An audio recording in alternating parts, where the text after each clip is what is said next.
तो दोस्तों, खौफनाक भरी रातों में फिर एक खौफनाक भरी रात मैं आप लोगों के सामने ले आई हूँ, जो मेरे खुद के परिवार के साथ जुड़ी हुई घटना है।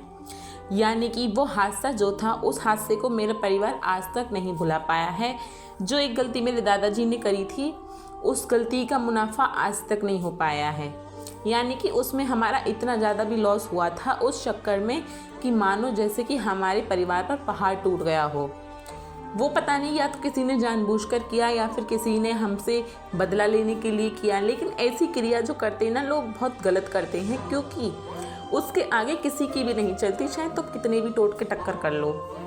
तो एक्चुअली में हुआ ये था दोस्तों कि जब मैं बहुत छोटी थी, 4 साल के पास की थी, तो हमारे दादाजी ने एक गांव में ज़मीन ली थी 30 बीघा के पास। तो उन्होंने जब 30 बीघा के पास ज़मीन ली थी, तो उनके साथ ऐसा हादसा हुआ था कि जिसकी मैं कभी कल्पना नहीं कर सकती, ना मेरा पूरा परिवार कर सकता था।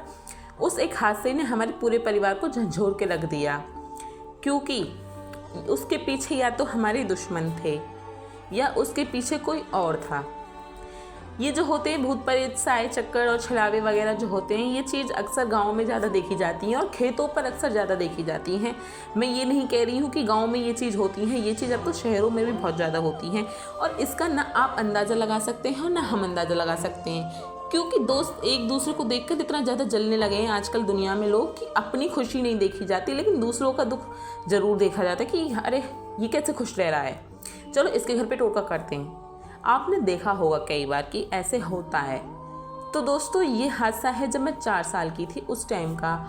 तो हुआ ऐसा था कि हमारे दादाजी ने एक ज़मीन ली थी जो 30 बीघा के पास की थी, और हमारे दादाजी उस ज़मीन को लेकर बहुत खुश थे, क्योंकि उस टाइम पर 30 बीघा ज़मीन लेना एक बहुत बड़ी बात है एक इंसान के लिए, क्योंकि उस टाइम पर पैसे की बहुत ज़्यादा कीमत हुआ करती थी।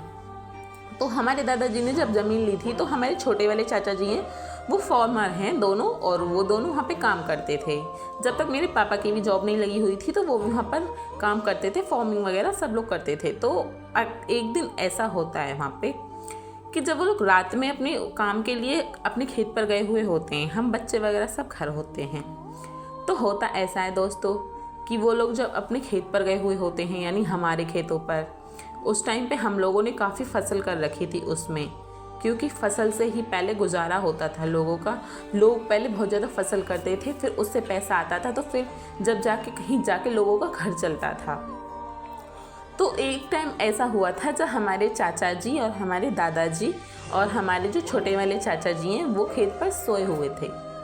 तो उस रात जो उन लोगों ने देखा, उनके रोंगटे खड़े कर देने वाला सीन था वो।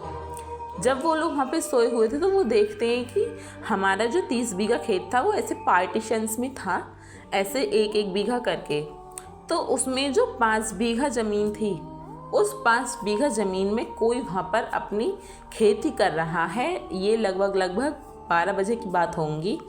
तो चाचा जी ने और पापा ने देखा, तो उन्होंने कहा कि देखो हमारी ज़मीन पे कोई खेती कर रहा है। वो लोग डर चुके इस हादसे के बाद कि अरे ऐसे कैसे कर सकता है, हमारी खेती है, हमारी खेती पर कोई कैसे कर सकता है। तो वो लोग एकदम जगते हैं और दादाजी को भी जगाते हैं कि पापा उठो और देखना कोई हमारी फसलें काट रहा है। तो वो कहते हैं कि ऐसे कैसे कोई फसल काट सकता है, जल्दी चलो, क्योंकि क्या पता वो हमारी फसल को बिगाड़ दे, क्योंकि अच्छी फसल उग रही थी। लेकिन हमें नहीं पता था कि वो एक इंसान नहीं था। तो मेरे चाचा जी और दादाजी वगैरह जो होते हैं, वो उठकर जाते हैं और अपने उस जो 5 बीघा वाला ज़मीन था, उसमें भागते भागते उनको लगभग 5 मिनट से 8 मिनट लग जाते हैं, क्योंकि अंधेरे का टाइम था। बस उनको इतना नज़र आ रहा था मानो जैसे कोई खेत में वो चला रहा है और हमारी फसल को बर्बाद करना चाहता है, क्योंकि गाँवों में बहुत दुश्मन होते हैं। मैं ऐसा नहीं कह रही हूँ, बट गाँवों में मोस्टली होते हैं एक दूसरे को देखकर जलने वाले लोग। तो हुआ ऐसा था उस टाइम पे।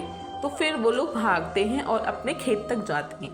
वो देखते हैं वहाँ पे कि वहाँ तो कोई भी नहीं है, और वो कहते हैं कि कहाँ गया। और वो फसल को देखते हैं ना, तो फसल भी एकदम फिट दिखती है, यानी कि फसल एकदम ऐसी की ऐसी खड़ी है। और लेकिन जो दादाजी और भाई वगैरह को दिख रहा था, वो ये दिख रहा था कि कोई उस फसल को काटने पे लग रहा है, यानी कि वो हमारी फसल को नष्ट करने पे लग रहा है।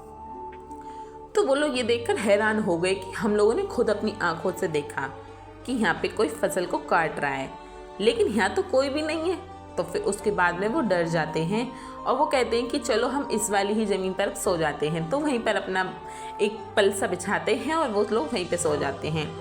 नेक्स्ट मॉर्निंग जब दादाजी और चाचा जी घर पे आते हैं तो वो बताते हैं कि यार हम लोगों ने रात ऐसा महसूस किया था कि जैसे मानो कोई हमारी फसल को काट रहा है। तो दादाजी की बात पर मेरी दादी जी कहती हैं कि ऐसा कैसे हो सकता है कि तुम लोगों ने देखा है कोई फसल काट रहा है एंड कोई है भी वहाँ पे वाइट कपड़े पहनकर, लेकिन तुम लोग वहाँ पहुँचे तो वहाँ पे कोई था ही नहीं, ऐसा कैसे हो गया। यकीनन मानो कि वो चीज़ जो किसी इंसान ने हम लोगों के खेत पर कराई थी, आज तक उस हादसे को लेकर पूरा परिवार बैठा हुआ है। क्योंकि गांवों में इतनी ज़्यादा टोटके होते हैं, इतने ज़्यादा कि बस दुश्मनी में आकर दूसरे लोगों का बुरा करना चाहते हैं, वो भी एक ऐसे भगत के पास जाकर जहाँ पे पैसे भी देने पड़े और खुशियाँ भी छीननी पड़ी किसी दूसरे की। यकीनन मानो इंसान इतना ज़्यादा अंधा हो चुका है आजकल इस चीज़ में। तो फिर ऐसा हुआ था कि फिर वो नेक्स्ट डे फिर वो लोग अपना खाना वाना खाकर सो गए थे 12 बजे के पास। वो लोग फिर देखते हैं कि वो नेक्स्ट डे फिर कोई हमारी वहाँ पे फसल काट रहा है।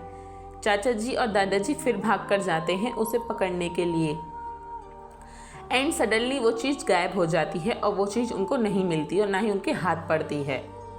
तो फिर वो सोचते हैं कि ऐसा कैसे हो सकता है, हमने 2 बार हमारी फसल को बर्बाद करते हुए किसी को देखा है। एंड लिटरली वो लोग भी अब शॉक्ड हो चुके थे और वो लोग भी अब ये डर में बैठ गए थे कि आखिरकार है कौन ये जो हमारी फसल रोज़ बर्बाद करता है और हमारे आते ही गायब हो जाता है।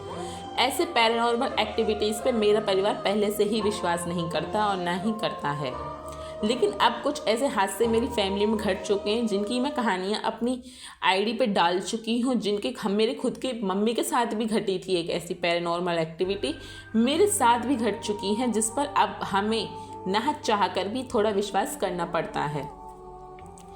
तो हुआ ऐसा था कि जैसे ही वो लोग अपने खेत पर पहुँचते हैं और वहाँ पर कोई भी नहीं होता है, वो लिटरली फिर शॉक्ड हो जाते हैं और वहीं पर वो सो जाते हैं अपना पल बिछाकर।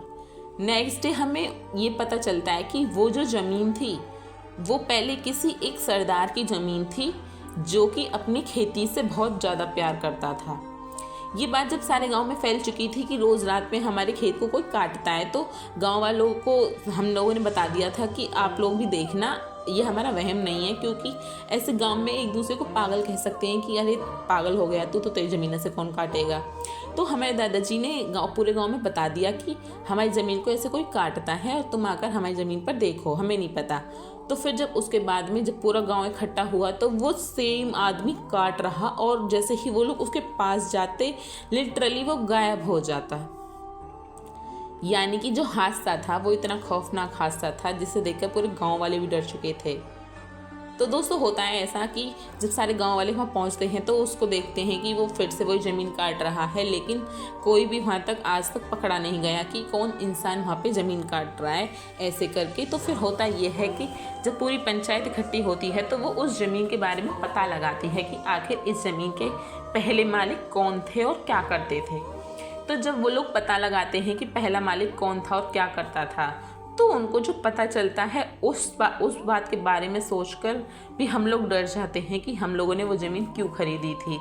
और उस ज़मीन पे आज भी ऐसे अक्सर हादसे होते हैं, लेकिन अब हम लोग इतना डरते नहीं हैं क्योंकि वो ज़मीन जो भी इंसान की थी, तो फिर उसके बाद में पता चलता है कि वो ज़मीन एक सरदार की थी एंड लिटरली वो एक फार्मर था। वो अपनी ज़मीन से बहुत ज़्यादा प्यार करता था, जिसे सिर्फ ये था कि मैं फार्मिंग करके ही अच्छा पैसा कमा सकता हूँ। और किसी किसी को होता है ना कि अपनी ज़मीन से बहुत ज़्यादा प्यार होता है या फार्मिंग करने से बहुत ज़्यादा प्यार होता है, तो उस व्यक्ति को अपने फार्मिंग से बहुत ज़्यादा प्यार था एंड उसका एक दिन उसी ज़मीन पर उसकी डेथ हो जाती है जब वो अपने ट्रैक्टर से अपने खेत को जोत रहा होता है।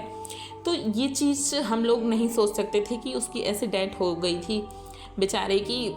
तो शायद वो अपनी ज़मीन से प्यार करता था, इस चक्कर में वो अपनी ज़मीन पर रोज़ आता था। और लेकिन हम लोग सोच रहे थे कि वो कोई भूत या साया वगैरह है, लेकिन बाद में जब हम लोगों को पता चलता है कि वो एक फार्मर ही था, पंजाबी फार्मर, और वो अपनी ज़मीन से बहुत प्यार करता था और वो अपनी ज़मीन को कभी खोना नहीं चाहता था। एंड उसकी भी जो डेथ हुई थी ना, वो एक हादसे में ही हुई थी जिसकी वजह से उसकी ज़मीन को अब वीरान हो चुकी थी। उसके बच्चों ने भी उसकी ज़मीन देखी नहीं, तो वो ज़मीन हम लोगों ने ख़रीद ली थी। तो वो अपनी डेली उस ज़मीन में फार्मिंग करने के लिए रात में आता था, क्योंकि वो एक छलावे के रूप ले लिए थे। मैं ये नहीं कहती कि किसी के जगह पर जाकर किसी को परेशान करना चाहिए, बट जिस इंसान को अपनी चीज़ों से लगाव होता है वो उसके पास जाता ही जाता है। तो अब भी उस ज़मीन पर ऐसे हादसे दिखते रहते हैं, बट एक फार्मर जो है वो दिल से खेती करता है और उस ज़मीन को नहीं छोड़ सकता, वो चाहे मर जाए चाहे कुछ भी हो जाए। और ये सत्य घटना जो है वो मेरे खुद गाँव की है, हमारे फैमिली की है, एंड लिटरली उसमें आज भी खेती करते हैं। तो वो इंसान हमें आज भी रात में कहीं दिख जाता है। तो अब हम उस चीज़ से डरते नहीं हैं, क्योंकि हमें भी पता है एक किसान जो होता है उसके दिल में अपनी ज़मीन के लिए कितना ज़्यादा प्यार होता है और वो कितना ज़्यादा उससे लगाव लगा हुआ होता है। और उसमें फिर उसकी डेथ हो जाए तो आप भी सोच सकते हैं कि उसके ऊपर क्या ही बीता होगा इंसान के ऊपर। तो बाकी वीडियो अच्छी लगी हो तो लाइक कर जाना और चैनल को सब्सक्राइब कर जाना। और अगर फार्मर हो तो दिल से आपका बहुत बहुत थैंक यू। अगर फार्मर है तो प्लीज़ मेरे चैनल को सब्सक्राइब करके जाना, क्योंकि ये रियल घटना जो है वो आज मैंने आप लोगों को बताई है। बाकी आप समझदार हैं ही।